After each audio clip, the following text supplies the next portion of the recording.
asalaamu calaykum maanta waa 31 December 2023 dhowr saacadood oo kaliya ayaa ka dhiman sanadka 2024 ilaahay khayr ha nooga dhigo sanadkan soo socda sharkiisana ha naga qabto marka qorshaha aniga ii degsan waxa weeye in lacagaha fiyaadka ah aan dhowr jeer hore ka soo sheekeeyay oo ku dhisan interestiga ku soo baxa lacagaha fiyaad waxaan ka wadaa lacagta poundka US dollarka euroda inaan isticmaalkeeda yareeyo aan u wareego inaan isticmaalo lacagta bitcoin oo maalin hore aan soo dhigay nin wadaad oo dhahay 3 sano isticmaalayay waa lacagta ugu xalaalsan ee hadda aan haysano lacagaha kale oo dhan interest ayay ku dhisan yihiin shuruudda kaliya oo ku ogolaaday inaan isticmaalo waxa weeye inay tahay daruuri oo wax kale la isticmaalo aysan jirin ay qiilku ahaa laakiin haddii hadda bitcoin la helay qiilka uu yaraanaya marka waxaan isku dayay ama baaraya maalmahan sidee qofku ugu noolaan karaa bitcoin kaliya isticmaalkeeda adoo jooga qurbaha ama wadankii kaleeto waxaan soo ogaaday weli ma shida yara oo si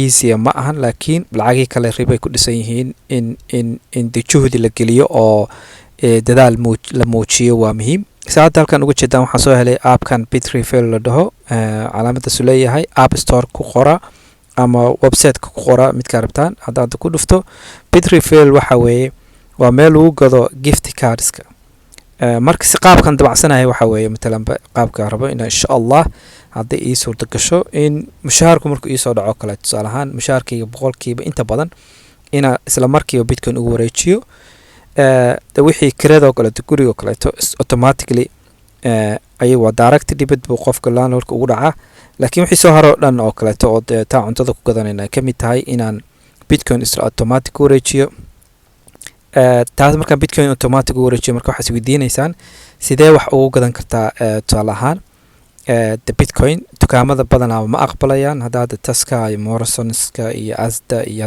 UK dukaamada waaweyn storeska bitcoin ka aqbalimayaan sida caanaha iyo hilibka oo gadanaysa iyo dukaamada kaleeto marka waxa qaabkan appkan ku fududeynaya Bitrefill la dhaho inuu gift card ku siyaada midna Morrisonska dukaanka badanaa alaabta ka gadano haddaan ku dhufano wuxuu leeyahay gift cards hadda wajida waa gift cardki Morrisonska waxaan ku dhufanayaa inta markaan gadanayo tusaale ahaan aanu bitcoin ba already soo gatay waa haystaa qaabka u soo gatayna waa inta doona mardhow tusaale ahaan waxaan rabaa 20 pound lacag u dhiganta baan wax ku gatay caano iyo rooti iyo wax lamida inaan isla markii waxaan rabaa aan ila dukaanka aqbalimayo bitcoin baan haystaa marka wuxuu kan ii ogolaanayaa inaan gift cardka Morrisonska ay siyaada midna add cardtan ku dhufanayaa kadibna waxaan ku dhufanayaa check out marka check out aan ku dhufto wuxuu ii soo saaray optionskan marka waxaan ku dhufanayaa bitcoin oo lightning waa isla bitcointi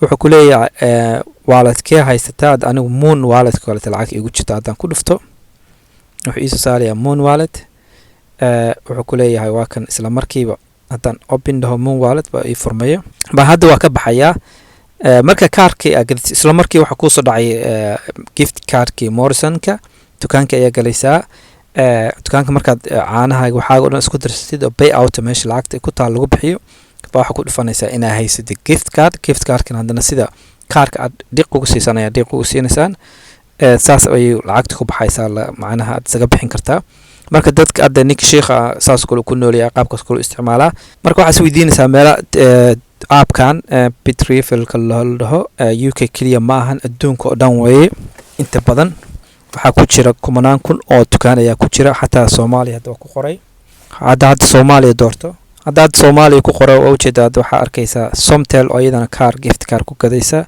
waxa kale ku arkaysaa Hormuud iyadana Imo ayaa ku arkaysaa iyadana gift card ka gadan kartaa waxa kale oo ay gift ku fiican yahay Bitrefill kan oo kaleeto adoo Soomaaliya jooga oo aan haysan Mastercard ama Visa card ama waxba haysan diyaaradihii waxa gadan kartaa flightki ba halkan ku gadan kartaa adoo Soomaaliya jooga hadda bitcoin haystid ba sheegay adoo bitcoin haysta ba xarbta inaad flight gadatid isla markiiba halkan soo galaysaa diyaaradii waxa jaranaysaa rabtay kadibna gift cardkeeda ayaa jadanaysaa gift cardkeeda ayaa bitcoin taada ku bedelanaysaa kadibna saas ayaa diyaaradkeeda ku jaran kartaa marka UK hadan ku soo noqono wajida inta gift card ku jirta aad iyo aad ay u badan yihiin dukaan walba oo badan maskaxda ku soo dhacaya meeshan ku jira inta badan dukaanka duusu ku jirin ama meel cafeteria shaaka cabtay oo aan badan gift card aan lahayn dukaamada yarka kaleeto waxa kale isticmaali kartaa kuwaas kaleeto haday yihiin Mastercard kan kaleeto asoo as a gift meesha ugu jira ayaa iibsan kartaan. Hadda kanoo kale 15 pound sidoo kale ayaan leeyahay add to the cart,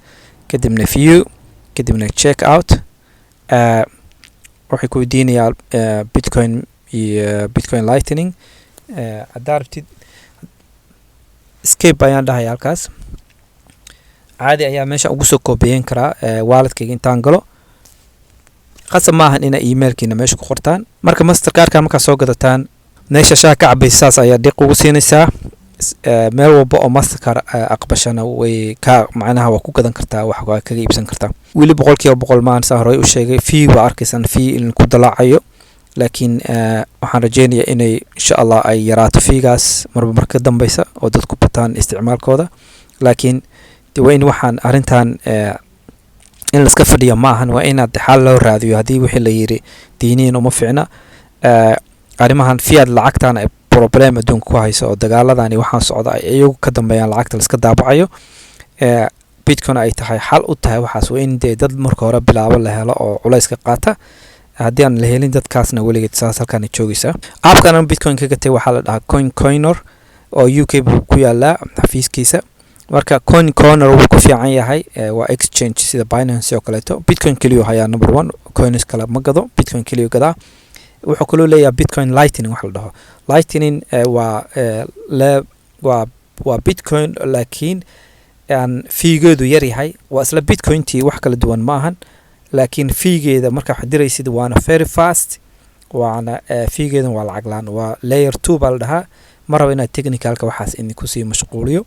marka coiner wuxuu ku fiican yahay lightningkii isla markiiba diri kartaa. lightning markaad diraysid ama marka wax lagu gadanayo dukaamada lightning ayaa fiican la isticmaalo. bitcoin caadiga hadda tiraa waa isticmaalaya fee badan ayaa laga qaadaya. waxaa dhici karta $10 wax inaad $5 laga qaado fee ama inta badan waxaa la tegaysa fee baa la tegaya hadda aadan wax badan gadanayn. marka bitcoin weyn waxay ku fiican tahay in lacagtii dhowr kun oo kaleeto hadday yihiin ama lacag badan tahay inaad ayada isticmaashid. laakiin waxyaalaha yarka oo $1 iyo wax lamid hadda wax ku gadanaysid bitcoin lightning ayaa la isticmaalaa. marka aapkan wuxuu ku fududeynaya bitcoin lightning inuu ku siiyo oo isla markiiba inta kan ka soo dirsatid aapkii Moon Wallet iyo Phoenix iyo wallet of Satoshi kuwaas inaad ku soo dirsatid. kadib markaa kuwa kugu soo dhacaan hadda saan idin tusayay. hadda Moon Wallet kan waxaan ka soo gatay lacagtan waxaan ka soo gatay coiner halkaan ku soo dirsaday. Moon Wallet kaygan waa walletyada bitcoin buu kamid yahay kaliya bitcoin kaliya. marka lightning ahaan bi igu soo dhacday dukaanka marka tagana waxaan ku gadan karaa asana lightning ahaan ayaan ku gadanaya. waxa is weydiinaysaa bitcoin hadii mar kor u kacayso ama hoos u dhacayso soo saameyn weyn kugu yeelanayso. sida taariikhda lagu hayo bitcoin uma badna in bil gudaheed ay 50% ama 50% ay hoos u dhacdo sidii hore looga bartay. umalayn may inay mustaqbalkan insha Allah dhici doonto. hadday 10% bil gudaheed hoos u dhacdo 10% kaas waa inaad awoodid inaad ka samartid oo kaleeto ama aad ama u dul qaadan kartid.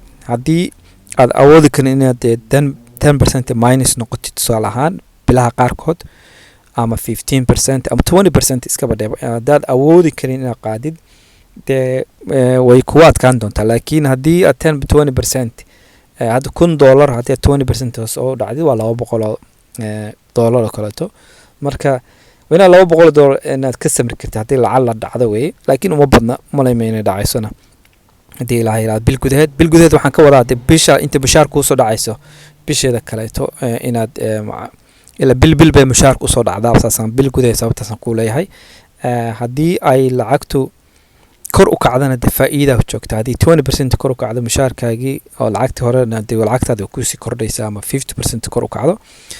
marka waa riski ama wax la dhaho go'aan adigu rabti inaad qaadatid adoo fiirinaya xalaalnimada iyo diiniyan wixii la fiirinayo qaabka lagu jiro. waa in qaab looga baxo la helaa, waa in la sameeyo sacrifice. haddii aan sacrifice kaas ama qaabka looga bixi lahaa aan la sameyn weligeed saas meesha la fadhinaya. aad ayaa u mahadsantiin. assalaamu calaykum waraxmatullaahi wabarakaatu.